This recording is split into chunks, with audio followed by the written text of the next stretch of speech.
ସ୍ନେହାଶ୍ରୀ ସବୁବେଳେ ହସୁଛି ଖୁସି ଅଛି ବଟ୍ ମୁଁ ଖୁସି ନାହିଁ। ହସ ପଛରେ ଦୁଃଖ ଅଛି। କୋଉଠି ନା କୋଉଠି ଦୁଃଖ ଅଛି, ଯୋଉ ଦୁଃଖ ବହୁତ କଷ୍ଟ ଦଉଛି।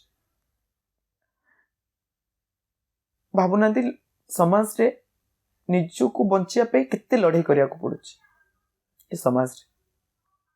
ସେଇ ଟାଇମରେ ଯେତେବେଳେ ଏ ଆଇଡେଣ୍ଟିଟା ମୁଁ ଆଜି ବନେଇଛି, ସେତେବେଳେ ବନେଇବା ପାଇଁ ମୁଁ ବନେଇ ନଥିଲି।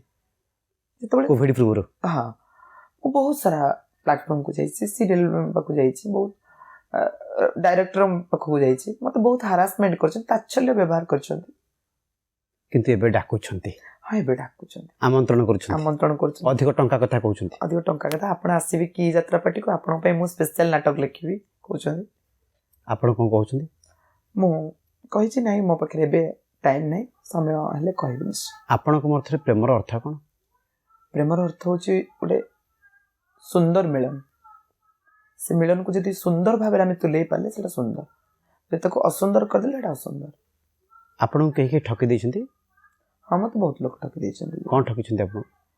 ମତେ ଜୀବନରେ ଲୋକ କହିଛନ୍ତି କାମ ଦବୁ, ଚାକିରି ଦବୁ, ଫୋନ ଉଠେଇ ନାହାନ୍ତି, ଫୋନ ସୁଇଚ ଅଫ୍ କରିଦେଇଛନ୍ତି। ମାଷ୍ଟର କ୍ୟାଣ୍ଟିନ ଦୌଡ଼ି ଦୌଡ଼ି, ବିଏମସି ପାଖକୁ ଦୌଡ଼ି ଦୌଡ଼ି ବହୁତ ହଇରାଣ ହେଇଛି। ଯେତେବେଳେ ଯାତ୍ରା ମଞ୍ଚକୁ ଯାଆନ୍ତି ଏବଂ ଏମିତିକା ଏପଟେ ଷ୍ଟୁଡେଣ୍ଟ ଲାଇଫ ଥିଲା, ସେପଟେ ନାଁ କରିସାରିଲାଣି, ଯାତ୍ରାରେ ଚର୍ଚ୍ଚିତ ହିରୋଇନ ହେଇଗଲାଣି, ଆଜ୍ଞା ମେସେଜ ଆସିନି? ହଁ କଲ୍ ଆସିନି? ବହୁତ ମେସେଜ ଆସେ। ବିବାହ ପ୍ରସ୍ତାବ ଆସିନି? ହଁ ଲୋକମାନେ ମତେ ଦିଅନ୍ତି। ଜୀବନ ସାଥୀ ପାଇଁ କହିନାହାନ୍ତି? କହିଛନ୍ତି।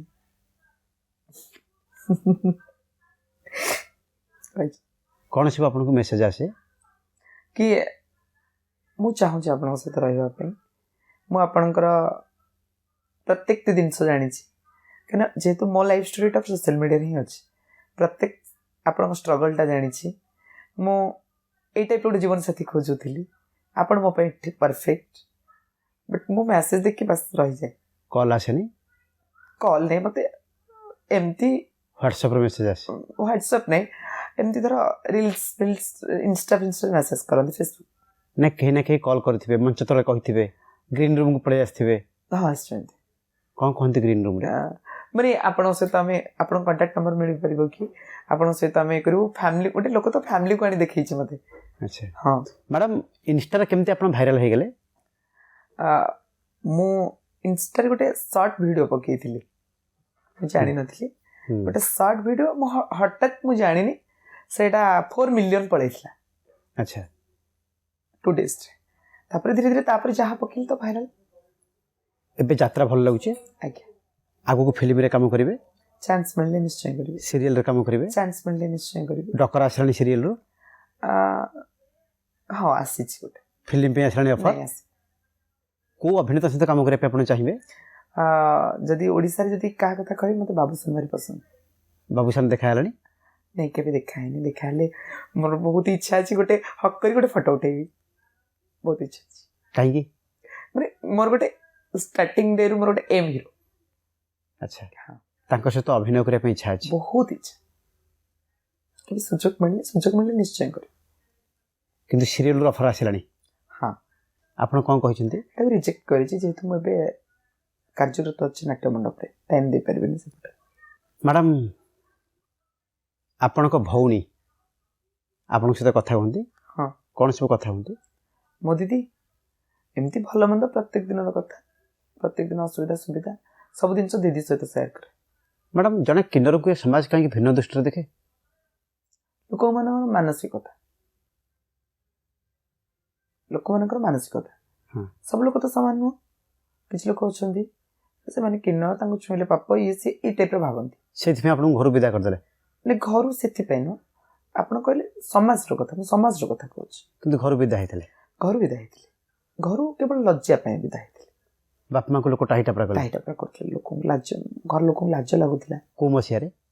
2012 ମସିହାରେ। କ'ଣ ଟାହିଟାପରା କଲେ? ତମ ପୁଅ ଏମିତି ସେମିତି, ଏମିତି ଝିଅ ଭଳିଆ ଚାଲୁଛି, ଏମିତି ଝିଅ ଭଳିଆ ବିହେଭିୟର ତାର, ଏ ଟାଇପ୍ର। ଘରେ କ'ଣ ସବୁ କହିଲେ ଆପଣଙ୍କୁ? ମତେ ଏମିତି କାହିଁ ହଉଛ, ସେମିତି କାହିଁ ହଉଛ, କହିବେନି? ହଁ ଛାଡ଼ି ଦିଅନ୍ତୁ। ମ୍ୟାଡ଼ାମ୍, ଏବେ ଆପଣଙ୍କର ପ୍ରିୟ ସାଙ୍ଗସାଥି ମାନେ ଅଛନ୍ତି ନା ନାହାନ୍ତି? ଅଛନ୍ତି। କଣ୍ଟାକ୍ଟର ଅଛନ୍ତି? ହଁ। ସ୍କୁଲମେଟ୍ ଏବଂ କଲେଜମେଟ୍? ହଁ। କ'ଣ କହନ୍ତି କ'ଣ ସବୁ ଆପଣଙ୍କ ସହିତ କଥା ହୁଅନ୍ତି? ସେମାନେ ଆଗରୁ କଥା ହଉନଥିଲେ ଏତେ ମୋ ସହିତ କି ଆଚ୍ଛା, ଏବେ ବେଶୀ କଥା ହଉଛନ୍ତି, ବେଶୀ ଟ୍ରାଏ କରୁଛନ୍ତି ମୋ ସହିତ ମିଶିବା ପାଇଁ। ଆପଣ ସମୟ ଦେଇପାରୁନାହାନ୍ତି? ମୁଁ ସମୟ ଦେଇପାରୁନି। କ'ଣ କହୁଛନ୍ତି ତାଙ୍କୁ? ଏ ବହୁତ ଦିନ ଆଣି ଦେଖିନୁ, ବହୁତ ଦିନ ଆଣି ଦେଖିନୁ, ବହୁତ ଦିନ ଆଣି ଦେଖିନୁ, ସମସ୍ତଙ୍କର ଗୋଟେ ଅଫସୋସ, ଦେଖିନୁ ବହୁତ ଦିନ ଆଣି। ମ୍ୟାଡ଼ାମ୍, କେଉଁ ଚରିତ୍ର ଭାବରେ ଆପଣଙ୍କୁ ବେଶୀ କାମ କରିବା ପାଇଁ ଇଚ୍ଛା ହୁଏ? ଫିଲ୍ମ, ଆପଣ କହିଲେ ଫିଲ୍ମରେ କାମ କରିବା ପାଇଁ। ନାଇଁ, ମୋର ବହୁତ ଇଚ୍ଛା ପଜିଟିଭ କରିବା ପାଇଁ, ମୋତେ ମିଳିନି, ମୋତେ ନେଗେଟିଭ ମିଳୁଛି, ପଜିଟିଭ ମିଳିଲେ ବହୁତ ଇଚ୍ଛା, ଗୋଟେ ମନ ଭିତରେ ଇଚ୍ଛା ପଜିଟିଭ କରିବା। ଏଇ ଯେଉଁ 3ଟି ନାଟକ ଆପଣ କରୁଛନ୍ତି, 3ଟାକ ନାଟକ କ'ଣ ନେଗେଟିଭ୍? ନାଇଁ, ଗୋଟେରେ ପଜିଟିଭ ଅଛି, ଦେବଦାସ ଯିବ ନାଟ୍ୟ ମଣ୍ଡପରେ। ହଁ, ଆପଣ କହିଲେ ପୁରୁଣା ସାଙ୍ଗମାନଙ୍କ କଥା। ଗୋଟେ ଦିନ ଅଛି ଭାଇ, ମୋ ସାଙ୍ଗମାନେ ଖେଳୁଥିଲେ, ମଜାମସ୍ତି କରୁଥିଲେ, ବଟ୍ ମୁଁ ଦୁଃଖରେ ଥାଏ। ଯେମିତି ଆପଣ କହୁଥିଲେ ଅନ୍ଧାର ଆସୁ। ହଁ, ଅନ୍ଧାର ଆସୁ। କାହିଁକି? ସେମାନେ ଯେତେବେଳେ ମୋତେ ପଚାରୁନଥିଲେ, କି ମୋ ସହିତ କଥା ବି ହଉନଥିଲେ ଏତେ। ମୋର ଗୋଟେ ସାଙ୍ଗର ମା ତ କହିଲା ତା ସହିତ ମିଶିବୁନି ଗାଁରେ। କହିଲା ତା ସହିତ ମିଶିବୁନି, ସେମିତି ସେମିତି। ସେମାନେ ଯୋଉ ବୟସଟାରେ ଖେଳିବା କଥା, ବୁଲିବା କଥା, ସେ ବୟସରେ ମୁଁ ଷ୍ଟ୍ରଗଲ୍ କରୁଥିଲି, କଷ୍ଟ କରୁଥିଲି। ସେମାନେ ଖୁସିରେ ଥିଲେ। ଭାବନ୍ତୁ, ମାନେ ଗୋଟେ ପାର୍ଟ 1ରେ ଗୋଟେ ଲୋକ, ପାର୍ଟ 2ରେ 50ଟା ଲୋକ, 50ଟା ଲୋକ ହସୁଛନ୍ତି, ଗୋଟେ ଲୋକ କାନ୍ଦୁଛି। ମୋର ସେଇ ଟାଇପ୍ର ଲାଇଫ୍ ଥିଲା ସେଇ ଟାଇମ୍ରେ। କେମିତି ଆପଣଙ୍କୁ ସଂଘର୍ଷ କରେ ସେଠି? ମୋତେ ଭାରି କଷ୍ଟ ଲାଗେ। ଦେଖୁନାହାନ୍ତି, ମୁଁ ଟ୍ରାନ୍ସ କମ୍ୟୁନିଟି ଭିତରେ ଥିଲି। ଗୋଟେ ଦୀପାବଳି ହବ, ସମସ୍ତେ ପଳେଇବେ, ମୁଁ ଏକୁଟିଆ ଥିଲି, ଘରକୁ ଯାଇପାରୁନଥିଲା। ବହୁତ କଷ୍ଟ ହୁଏ, ଘର କଥା ମନେ ପଡ଼େ, ବହୁତ କଷ୍ଟ ହୁଏ। ଛୋଟବେଳ କଥା ମନେ ପଡ଼େ, ସାଙ୍ଗ ହେଇକିରି ବାଣ ଫୁଟେଇବା, ଏସବୁ କଥା ମନେ ପଡ଼େ। ଘରେ କୋଉମାନେ ସବୁ ଫୁଟଉଥିଲେ ବାଣ ଆପଣଙ୍କ ତାଙ୍କ ସହିତ? ମୋ ସାଙ୍ଗମାନେ, ଭଉଣୀମାନେ। କିନ୍ତୁ ସେଇ ଦୀପାବଳି ଟାଇମ୍ରେ ସମସ୍ତେ ପିଲା ପଳାନ୍ତି ଏଠି, ସମସ୍ତଙ୍କ ଘରକୁ, ମୁଁ ଏକା ରହିଯାଏ ସେ ଅନ୍ଧାର ଘର ଭିତରେ ଏକା। ଦୀପାବଳି ଦୁନିଆ ପାଇଁ ଆଲୋକ, ହଁ, ଆପଣଙ୍କ ପାଇଁ ଅନ୍ଧାର। ଟିନେଜ୍, ବହୁତ ଟିନେଜ୍ ନା, ଘର କଥା ବେଶୀ ମନେ ପଡ଼େ ସେଇଟା। ଭୁବନେଶ୍ୱର ପଳେଇ ଆସିଥିଲେ? ବହୁତ କାନ୍ଦିଛି ଘର କଥା ମନେ। ପୂଜା ପର୍ବ ହେଲେ ମୁଁ ବହୁତ କାନ୍ଦେ। ପୂଜା ପର୍ବରେ ଯାଇପାରେନି ଘରକୁ, ମୋର 8-9 ବର୍ଷ ଯାଉନଥିଲା, ଯାଇପାରେନି। ଗାଁର କୌଣସି ପୂଜା ହେଲେ, କ'ଣ ବି ହେଲେ ମୁଁ ଯାଇପାରେନି, ଭାରି କଷ୍ଟ ଲାଗେ ମୋତେ ସେଇ ଟାଇମ୍ରେ। ମୁଁ ଜୀବନରେ ବହୁତ, ମାନେ ବହୁତ ଟାଇମ୍ ଏକା ଏକା ବସି କାନ୍ଦିଛି। ମନ ବିରକ୍ତ ଜୀବନ ହେଇଯାଇଥିଲା ମୋ ମଝିରେ, ଜୀବନ ପୁରା ବିରକ୍ତ ହେଇଯାଇଥିଲି ଜୀବନ ଉପରେ। ଛି ଆସିଥିଲା? ହଁ, ସବୁଆଡୁ ଟାଇଟା ପୁରା ଗାଳି ଗୁଳଉଛି, ଭାରି କଷ୍ଟ ଲାଗେ ବେଳେବେଳେ। ବେଳେବେଳେ ବି ଏମିତି କଷ୍ଟ ଲାଗେ, ଯୋଉ ବୟସରେ ଖେଳିବା କଥା, ବୁଲିବା କଥା, ଖେଳି ପାରୁନି, ବୁଲି ପାରୁନି, କଷ୍ଟ କରୁଛି ନିଶ୍ଚିତରେ ଖାଇବା ପାଇଁ। ଯୋଉ ବୟସରେ ଟିକେ ସାଙ୍ଗସାଥୀଙ୍କ ସହିତ ବାହାରେ ମସ୍ତି କରିବା କଥା।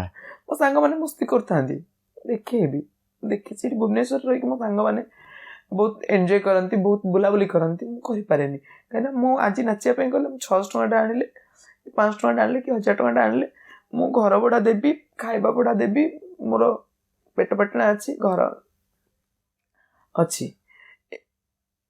ତ ସେଇ ସାଙ୍ଗମାନେ ଏବେ, ଯୋଉ ସାଙ୍ଗମାନେ ସେତେବେଳେ ଖୁସି ହଉଥିଲେ, ଏବେ ସେମାନେ ମୋ ସହିତ କନେକ୍ଟ ହେବା ପାଇଁ ବହୁତ ଥର ଚେଷ୍ଟା କରୁଛନ୍ତି।